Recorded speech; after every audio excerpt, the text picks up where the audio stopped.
How to save Google Photos to gallery. Hi everyone, this is Kate and welcome back to another video, and on today's video we will see how we can save Google Photos to gallery. So without further delay, let's get started with our video.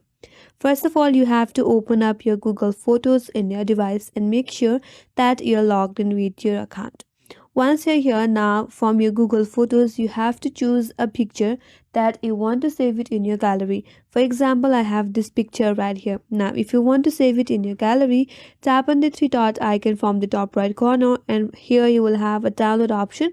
In your interface, simply tap on download, and with that, this image is now saved in your gallery. Once the download is complete, you can go back, open up your gallery and look for the image that you have downloaded recently. So you can repeat the same step with other images as well.